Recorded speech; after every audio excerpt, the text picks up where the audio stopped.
въпреки че реакцията на международната общност от Вашингтон до Брюксел беше положителна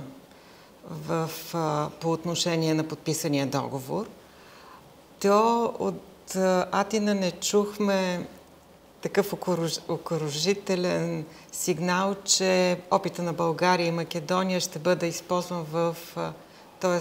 това конструктивно отношение между двете страни ще бъде използвано за да продължи нататък отношенията Гърция-Македония. Дали Гърция ја загуби својата комфортна позиција, во кое што прашањето за името неколку години наназад не беше главниот проблем и фокус, туку прво демократскиот дефицит во Македонија, а второ Грција си имаше и партнер во Бугарија, кој што се придодаде кон условно кажано ветото за напредување на Македонија во ЕУ и во НАТО.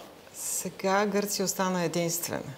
Въпреки че въпросът за вътрешно-македонската демократичен процес е въпрос на наблюдение, както каза Адам. Решаването на проблема с България и заставането на България зад гърба на Македония по пътя към НАТО и Европейския съюз остава Гърция сама на сцената. Сега, освен, тъй като македонското правителство демонстрира явно желание за решаването на въпроса, международната общност ще наблюдава Атина.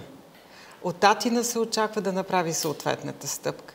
Така че, може би, договора има две положителни страни.